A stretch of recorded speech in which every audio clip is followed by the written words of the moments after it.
Underworld don Dawood Ibrahim को पाकिस्तान में जहर देने की खबर सामने आ रही है। रिपोर्ट्स की माने तो दाऊद को जहर दिया गया है और उसे कराची के एक अस्पताल में भर्ती कराया गया है। अस्पताल के अंदर और बाहर सुरक्षा कड़ी कर दी गई है। बिना किसी पुख्ता जानकारी के अब भी ये दावा किया जा रहा है कि उसे 102 डिग्री का बुखार था और इसके चलते उसे कई बार उल्टियां हुई।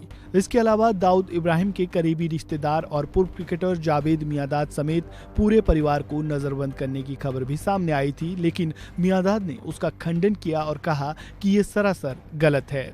वहीं दाऊद को लेकर पूछे गए सवाल पर उन्होंने कहा कि इसकी जानकारी पाकिस्तानी सरकार ही देगी। हालांकि अभी तक इसकी कोई आधिकारिक पुष्टि नहीं हो सकी है कि आखिर दाऊद को किसने जहर दिया और वह किस अस्पताल में भर्ती है और क्या उसकी मौत हो चुकी है या वो अब भी जिंदा है और क्या पाकिस्तान सच छुपा रहा है।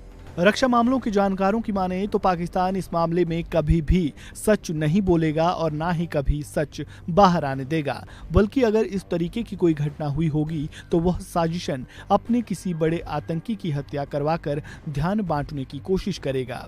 पाकिस्तान की मीडिया में लगातार इस बात की चर्चा चल रही है कि भारत के मोस्ट वांटेड आतंकी दाऊद इब्राहिम की कराची में जहर देकर हत्या कर दी गई। जानकारी के मुताबिक कराची के आगा खान हॉस्पिटल में बीते कुछ समय से underworld mafia don Dawood Ibrahim अपनी किडनी की गंभीर बीमारी का इलाज करवा रहा था।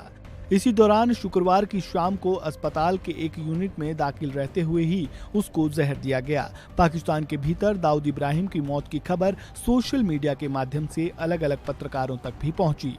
हालांकि ध्यान देने वाली बात यह भी है कि पाकिस्तान जिस तरह से उसामा बिन लादेन के पाकिस्तान में होने की बात से इनकार करता आया था, उसी तरह से वह ये भी इनकार करता आया है कि दाऊद इब्राहिम पाकिस्तान में है। ऐसे में इसकी आधिकारिक पुष्टि की पाकिस्तान से उम्मीद करना बेईमानी ही होगी। ऐसे में सवाल ये उठ रहा है कि दाऊद इब्राहिम की मौत के बाद उसके काले साम्राज्य को आखिर कौन संभालेगा, आखिर उसके अरबों रुपए के साम्राज्य का मालिक कौन होगा। दाऊद इब्राहिम के उत्तराधिकारियों की बात करें तो इनकी संख्या एक से कहीं ज्यादा है।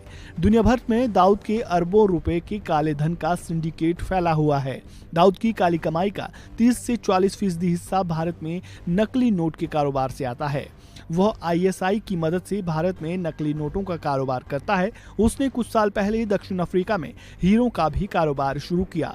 वो यहाँ से निकले हीरों को भारत में पॉलिश कराकर दुनिया भर में बेचता है।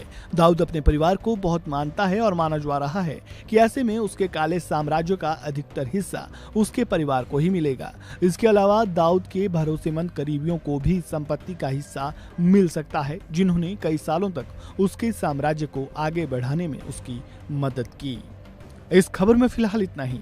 ताज़ा अपडेट के लिए बने रहें वन इंडिया हिंदी के साथ।